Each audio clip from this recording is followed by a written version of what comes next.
平日桀骜不驯的富家大小姐，竟然和一个羊头商人好上了。大小姐的哥哥罗斯想要杀了羊头人，没想到自己妹妹偷袭打掉了手枪，西洋趁机放倒了罗斯，撞断了他的鼻子。一个羊头人在伯格共和国殴打贵族，还和贵族女人通奸，这些罪名足以让西洋永不翻身。可是罗斯没想到妹妹竟然把枪口对向了自己。大小姐伊莫和西洋打伤罗斯后，开走了西洋和罗斯共同投资的天鹅号。妹妹的背叛让罗斯在伯格的贵族圈里备受耻辱，开走天鹅号也让罗斯东山再起最后的希望破灭。而此时伊莫和西洋正在海上准备去往新的城市生活。然而这天意外发生了，盟约国的飞艇2记炮弹示意天鹅号跟着他们，飞艇把他们带入了盟约国的一个城市，这里城门有重兵把守，周边的废墟意味着这里曾经历了惨烈的战斗。果然西洋和船员们登陆后，发现这座城市现在并不属于盟约国，而是被一个名为新黎明的反抗组织占领。盟约国此时已经和伯格停战，专心对抗内乱。一名士兵递给队长一个纸条后，伊莫被带走，而西洋被留下看着自己船上资产被搬下来清点。西洋在这个城市和一个伯爵有过生意往来，他想以伯爵的名号让他们放了自己，没想到被队长告知这里不再有什么伯爵和有钱人，所有贵族的资产都要被重新分配。西洋看着自己刀山火海换来的资产被一件件夺走，无比心疼。但是这还不是最可怕的，队长在调查出西洋曾是靠着贩卖自己同族当契约仆人起家的后，立马把他和船员全部带走。另一边伊莫被带走路过城市街道时，发现这里一片欣欣向荣的景象，人类和精怪和谐相处，跨越种族的爱情在这里也不会被当成异类，这不正是伊莫和西洋向往的生活吗？但是伊莫并不知道这种美好的表现背后却藏有恐怖的一面。很快他被带去见了一个穿着朴素的独角羊头人，而西洋和他的船员则被带去了城墙脚下。西洋怎么也没想到，在文明已经到了蒸汽工业时代的今天，这些人竟然不经过审判就擅自把人处死，只是因为在这个城市是不允许出现有钱人和贵族，而那些曾经剥削过底层人民的资本家都要被就地正法。就在西洋要饮恨西北之时，首领的随护向队长传来命令，放过西洋。原来伊莫见的那个断脚洋人就是反抗军新黎明的首领金夫人。他在和伊莫的谈话中惊奇地发现，一个人类的大小姐竟然会如此的爱一个羊头人，让他想起了自己曾经的经历。金夫人的爱人也是个人类，世俗的批判拆散了他们，这也是他成立反抗军的一个原因之一。金夫人给他们安排了一处住所，邀请他俩在这居住下来，当然这是不能拒绝的邀请。第二天，一个自称区长的男人把他们带去工作，这里无论什么身份的人都要通过劳动来换取食物。就算落入如此境地，西洋依然西装笔挺，无法脱离他贵族的身份。西洋脱下西装，想做2份工作，让从未工作过的伊莫坐在一边。但是到了午饭，没有劳动的人是领不到食物的。一向娇惯的伊莫只能放下架子努力工作。每日工作后回家，两人过着平凡幸福的日子。只是西洋一直无法接受这种生活。他有着超越常人的才华和能力，就算失去了财产，凭借他的才华东山再起不过是时间的问题。但是在新黎明的制度下，他一辈子只能当个工人。而伊莫在金夫人的影响下爱上了这种生活。在伊莫的心中，只要能和西洋在一起，不做贵妇大小姐都没什么。不过很快就由不得他们俩选择了。这天，金夫人收到了一个伯格贵族从总理府宴会上带来的秘密情报，盟约国正在访问伯格，他们在商谈从伯格购买军火对抗新黎明。而这个伯格贵族正是罗斯，他从西洋曾经人类的仆人那得到线索，找到了这里，用情报得到了金夫人的信任。而在伯格，精怪们被困在狂欢区，拥挤的街道匮乏的食物，让精怪和人类的矛盾愈加强烈。菲洛和温妮也迎来了新的冲突和挑战。这个男人昨天还和精灵老婆你情我浓，今天却为了保住一个曾经把他送进监狱的仇人和老婆翻脸，到底是谁给他的勇气？事情要从一场处刑开始。4个羊头人被控同谋刺杀老总理，他们背后是一位叫影子的首领策划了一切。这4位羔羊不过是替罪羔羊。继位总理乔纳面对愤怒的人群发表了演讲。老总理致力于建立一个精怪和人类和谐相处的社会，给予精怪前所未有的自由和地位，但是换来的却是背叛，这足以证明他是错误。乔纳表示，从现在开始要高压打击精怪，把他们关在狂欢区，直到把影子组织全部消灭。说完，4个羊头尽数落地。乔纳激情慷慨的演讲得到了人们前所未有的支持，而这场演讲背后的策划正是丽莎。那么他为何要如此激化人类和精怪的矛盾呢？其实背后藏有一个惊天的阴谋。此时的男主菲洛正在黑市拳馆单挑3个精怪，打赢后他没有要黑市商人牛魔王的钱，而是让他帮自己救一个人，正是被变成狼人的老爷。现在整个伯格的精怪都被关在狂欢区，拥挤肮脏的环境让一场黑死病在精灵中流传。温妮为了帮助病人们缓解痛苦，金河组织的同伴们冒险劫持军猎偷止痛药，可这些面对猛烈的传染病不过是杯水车薪，连黑乌鸦组织副组长麻雀的妻子也感染上了。另一边，温妮闺蜜小青因为第一个目睹了黑女巫的死亡，而被强制传授了一身黑魔法。现在的小青总是意识脱离身体，无意识地残杀一些小动物，然后接触他们的内脏，看到一些未来的预示。这次他看到了菲洛在和一只类似蝙蝠的怪物战斗，而菲洛这边正在和总理顾问鲁尼商量，他准备在盟约国访问的宴会上宣布自己是老总理的私生子，这样按照法律长子才能临时继任总理，就算到时候议会不同意自己继任，也会影响几个月后的大选。鲁尼答应帮助他进入宴会现场，但是此举也是九死一生，菲洛毕竟是混血，很可能永远被关到监狱。宴会的前一晚，菲洛的老同事三哥忽然找到了他，最近发生了一起离奇的谋杀案，温妮劫持的那列军火车上，一名负责看守的军官被谋杀，尸体被挂在非常高的柱子上。所有的警察都怀疑是黑乌鸦那帮精灵做的，但三哥觉得事有蹊跷。如果是精灵，为何留下这么大的破绽，让人怀疑？他希望菲洛能帮他调查清楚。第二天，盟约国的大使如期到访，罗斯也就是在这场宴会上得知盟约国是来求个武器对抗新黎明的。盟约国的优势是飞艇和催化狼人变身的药剂，而伯格则是工业水平和武器制造水平。宴会上，菲洛正准备大声宣布。意外发生了，黑乌鸦的首领还有麻雀带着他个黑死病的妻子闯进了宴会现场，他们的目的是让政府和权贵们看看狂欢区里发生的黑死病，希望能以麻雀妻子的惨状引导舆论，逼迫政府放开狂欢区。然而意外发生了，最歧视精怪的警察胡子王竟一枪打死了麻雀的妻子。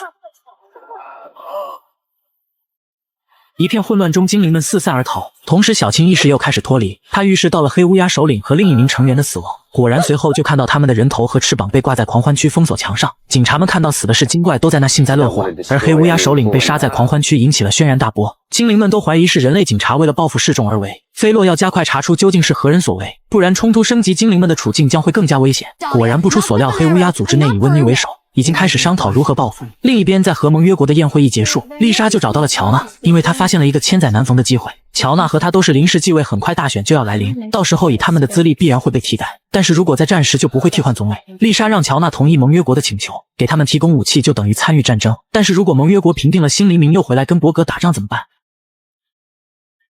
No, not if we also arm the New Dawn.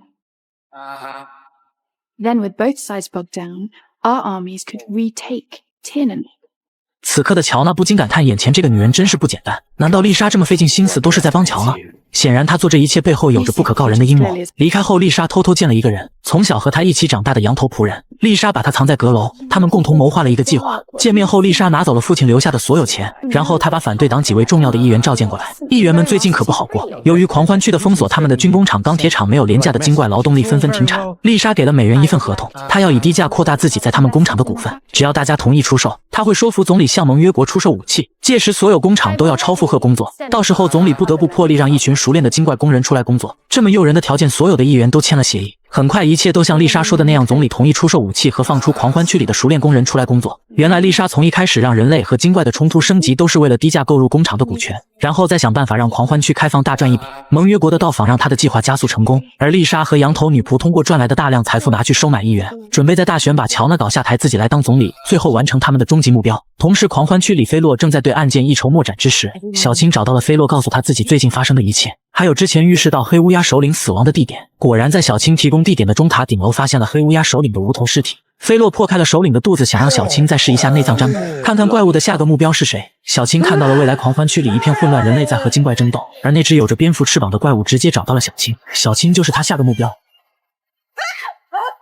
回去后，菲洛得知了温妮和黑乌鸦的复仇计划，他们准备去杀了胡子王，给人类一个警告。菲洛一再劝说不要冲动，他已经快要查出凶手是谁。不过温妮他们却认为菲洛要站在人类那一边。菲洛明白，一旦让温妮他们杀了胡子王，那么狂欢区就会变成小青预示中的画面。于是他偷偷带着老黑来到了胡子王的家中。胡子王也很懵逼，不相信大仇人会来保护他，但是现在已经由不得他质疑了，因为温妮已经带着麻雀他们杀到了门口。菲洛和老黑是舍命要保住胡子王，一路成功把胡子王给保到警局，还和麻雀大打一架。温妮在警察赶来之前气愤地飞走，不过以为是一晚，胡子王已然知道了是温妮要干掉他。果然如菲洛所说，人类警察不会因为被杀死和威胁而有所收敛，这样只会换来他们更疯狂的报复。警察在狂欢区暴力执法，是要把温妮抓捕归案。看着自己的同胞被追杀欧卡，温妮勇敢地站了出来自首。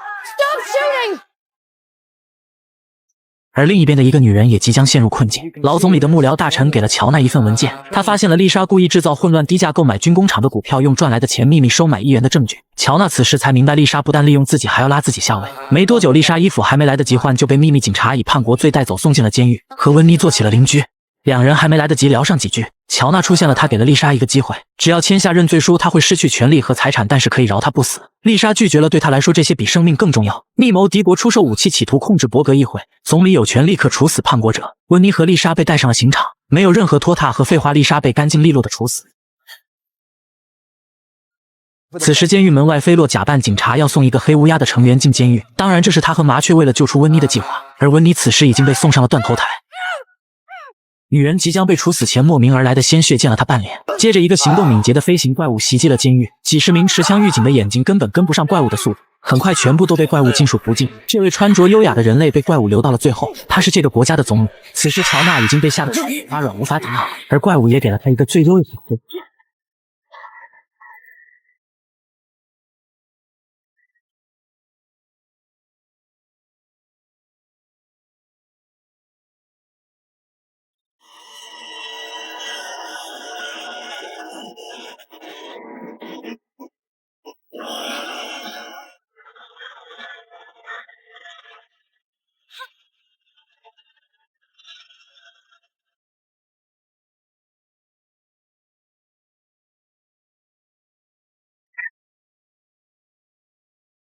被鹰入怀中吃掉了内脏，倒在了丽莎的头颅旁。怪物缓缓地靠近温妮，短短的十几分钟内，温妮2度感受到死亡的恐惧。意外的是，怪物不但没有杀死他，还放走了监狱中所有精怪。顿时监狱一片混乱，菲洛也乘机跑了进来，发现温妮早已不见。他看到个熟人，总理顾问鲁林，不知道是怪物有意还是他够幸运没被发现，成了当时唯二的幸存者。他说到温妮已经飞走，忽然一具尸体落在菲洛的旁边，那怪物竟还没走。他似乎还想做什么，但是看了一眼赶来的援军，选择飞走。这是菲洛第一次看清怪物的全貌，他满眼惊恐而又熟悉地望着飞走的怪物。是的，菲洛并不是第一次见到这个怪物，他甚至知道怪物的名字帕斯帕。早在7年前，他还是青龙骑兵团的排长时，在一场战斗中，军队无意间闯进了他们的领地。帕斯帕是传说中的精怪，他们非常稀有且战斗力极强，几个世纪前就已经灭绝，再也没人见过他们。现在看来，他们只是选择了与世隔绝的生活。很快，伯格军和敌军都被帕斯帕尽数屠灭，菲洛也被一只发现，正要送他一个爱的抱抱时，闻出了气味不对，接着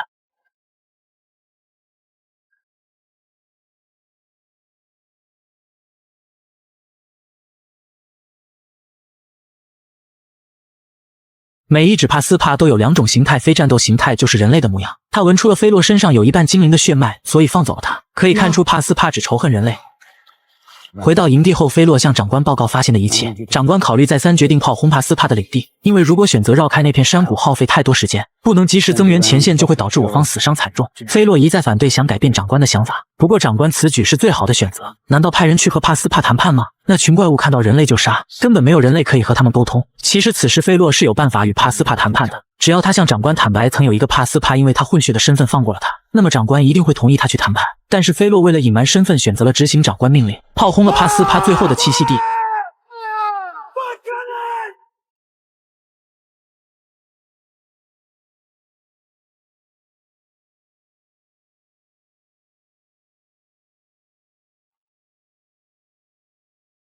当得知自己追查的怪物是帕斯帕后，监狱中的菲洛陷入了深深的自责，因为被控冒充警察企图救死刑犯，菲洛可能要被关上很久。不过很快胡子王和阿三找到了菲洛，他们给了菲洛一个机会。在菲洛的服役档案中有过他在帕斯帕战斗中幸存的记录，加上他曾经是伯格最好的探长，所以警方希望他能出来调查，抓到帕斯帕。帕斯帕可以变成人形，也就是说除了那晚和他同时出现的人，其他任何人都有可能是这个杀了总理、挑拨精怪和人类矛盾的怪物。菲洛答应了，但是他并不准备去调查，因为菲洛认为对于人类对帕斯帕做的一切，他做的这些都是人类应得的报应。而菲洛出去有着新的打算。黑山羊和士兵缠斗在一起，士兵掏出手枪扣动了扳机，竟然伸出一根针。更奇怪的是，士兵使出全力不是把针头对向西洋，而是对向自己。这便是盟约国的王牌科技——狼人催化剂。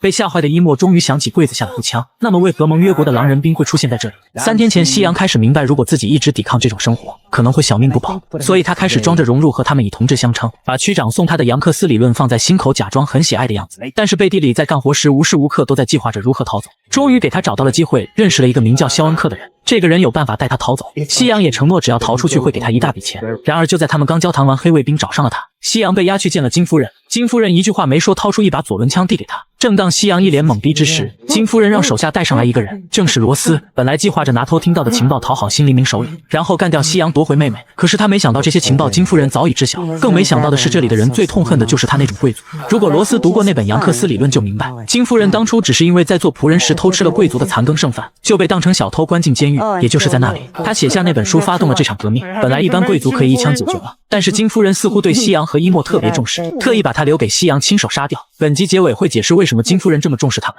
不过西洋怎么也下不去手，还向金夫人保证，既然自己能转变成同志，那么罗斯也行，就这么保下了他的小命。伊莫得知后也用右手评价了罗斯的天才计划。就这么，西洋的逃亡计划不得不多上一个累赘。这天所有人在欢畅庆祝节日，西洋一行3人跟着肖恩克准备实施越狱计划。忽如其来的警报打断了他们，原来是从伯格得到武器的盟约国攻打过来。这下几人都被赶羊上架，发了枪参加战斗。4人在战场上还没前进一会，肖恩克就被干掉。西洋3人找了个地下室躲了起来，不幸被敌军发现。关键时刻，伊莫拿出卡在柜子下的步枪，递给西洋干掉了变成狼人的士兵。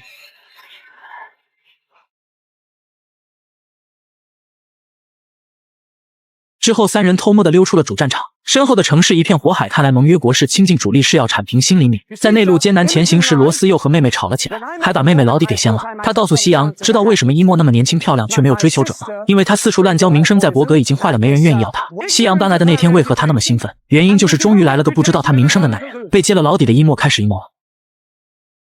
为了安慰他，西洋也掀了自己的老底。原来当初他在当契约仆人时，有次一些工人偷偷逃走，转天早上工头告诉他们，谁愿意供出他们逃去哪里，就会得到2万金币和自由。西洋想都没想就供出了他们。此时伊莫还能理解，为了生活自私点没什么。可是西洋接下来的叙述让他开始无法接受。尝到甜头后，西洋开始不满足现状，他要更多的自由，包括财富的自由。他开始帮助人类追捕那些逃走的精怪工人，甚至在有些时候在追捕中会误杀一些精怪。西洋很擅长这个，很快他就积累了很多财富。为了自己的自由，不惜牺牲同胞自由。Sorry, I take it all back. You two really are made for each other.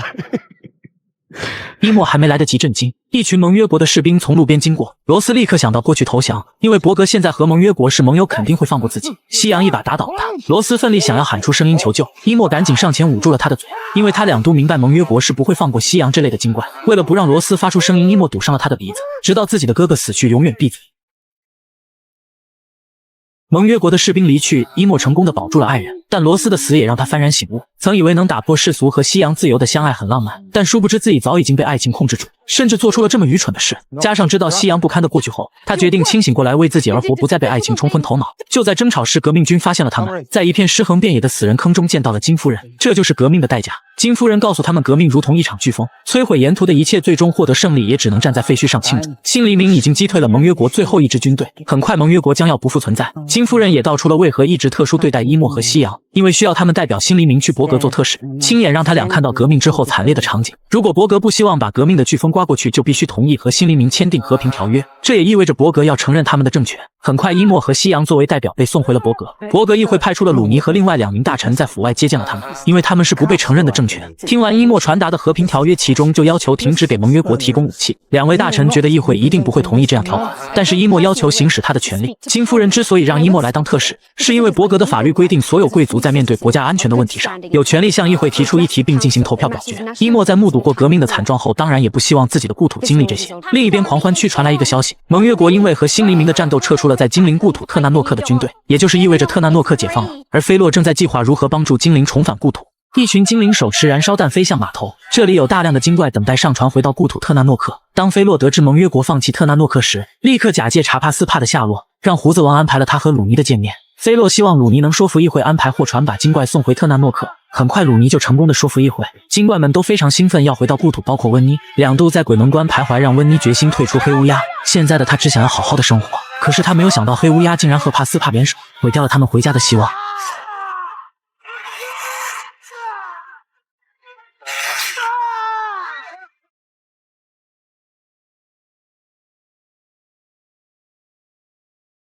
菲洛的好友三哥是这个国家少有的正义警察，也在菲洛的面前被帕斯帕残忍杀害。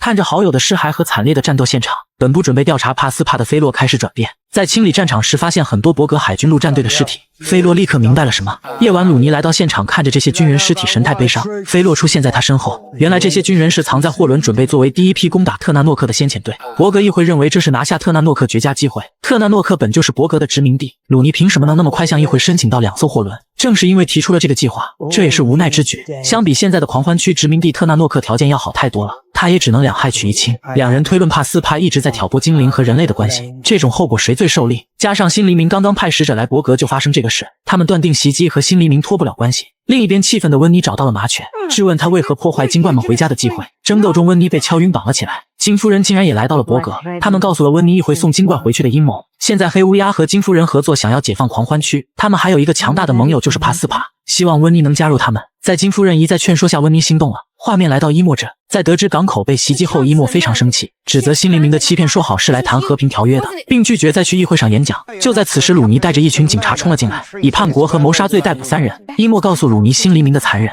为了让伯格承认他们的政权，他们可能还会发起恐怖袭击。西洋请求区长联系藏在狂欢区的同志们停止袭击，以换取伯格议会的信任，否则 To ceasefire or there will be no peace.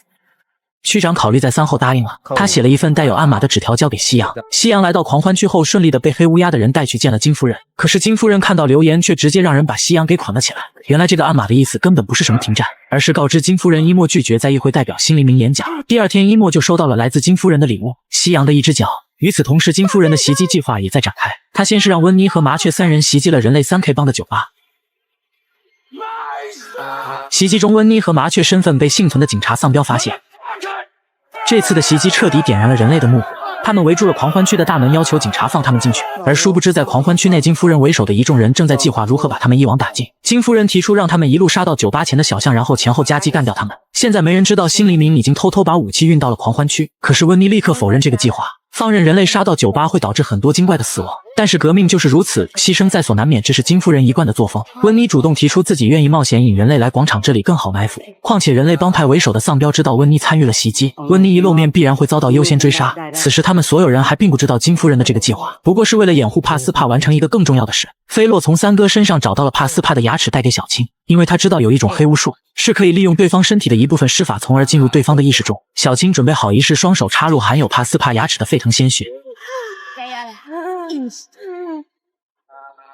意识传送到了帕斯帕的脑中，他的真身竟然是盟约国的大使威尔少校。此时他正在前往总理府参加议会。菲洛立刻推理出了帕斯帕的意图，原来他们让伊莫去议会演讲的目的根本不是要求伯格承认他们的政权，签订什么和平条约，而是让威尔少校有机会参加议会。因为新黎明的代表演讲，那么正在访问的盟约国大使必定会被邀请参与，那么就意味着把一指帕斯帕和伯格国所有行业的精英放在一个屋子，结果可想而知。金夫人制造的狂欢区暴乱不过是为了吸引警察掩护帕斯帕的行动。总理府里，威尔少校和伊莫正在大厅等待着议会的开始，而狂欢区外，丧彪带着愤怒的人类要求警察打开了大门。温妮也成功的吸引了丧彪的注意，所有的人类被引到了广场。同时在议会马上就要开始前，菲洛赶到了休息室，找到鲁尼，告诉他威尔少校就是帕斯帕，需要马上调动所有的守卫过来。但是鲁尼惊恐的眼神让威尔明白自己暴露。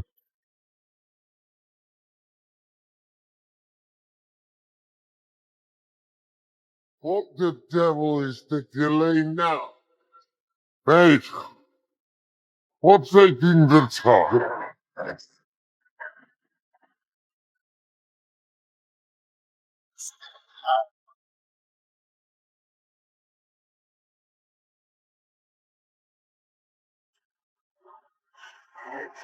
Uh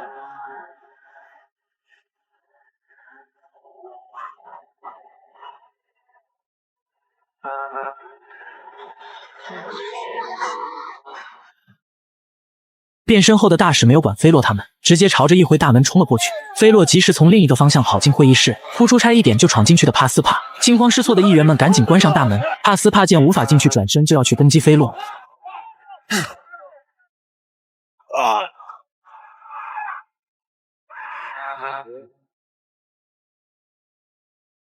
关键时刻，小青利用远程协助登陆帕斯帕的大脑。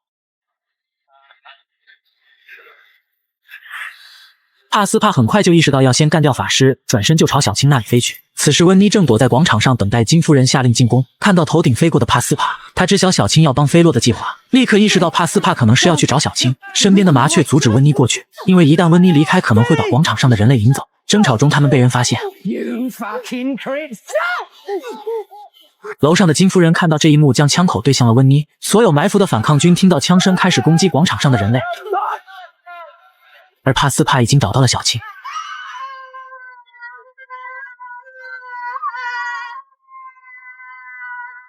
危急时刻，老黑冲了上去，片刻之后便身负重伤被打了出来。小青继续施法进入帕斯帕的意识中。眼看法力不足就要狗带，温妮手持火把及时赶到。不过帕斯帕岂会被一个小火把干掉？最终还是要看菲洛登场。刚一跑到就被帕斯帕拥入怀中，最终菲洛赢了。不过也失去了挚友老黑。菲洛拖着帕斯帕的尸体来到广场，金夫人见计划失败，下令撤退。就在金夫人从暗巷中撤退之时，夕阳早已埋伏在此。原来在新黎明倾巢而出之时，他偷偷干掉了看守，跑了出来。 You lost.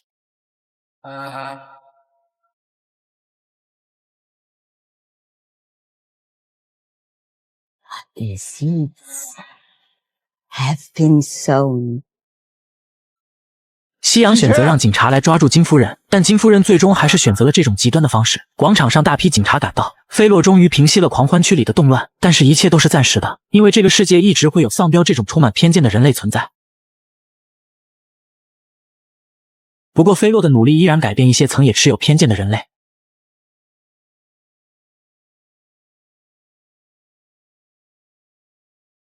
菲洛并没有死。数月后，他步履蹒跚地走进议会大厅。作为伯格的英雄，他拯救了整个国家的精英，加之老总理长子的身份被爆出，他被推举成新的总理。但是菲洛明白，议员之所以推举他为总理，还是因为自己身上另一半人类的血统。还有菲洛是在人类的教育体系下长大的，他们并没有真正的放下偏见。菲洛认为，如果要伯格能有更好的未来，不让新黎明的势力乘虚而入，议会应该推选一名纯种精怪作为总理，才能改变现状。说完便潇洒地离去。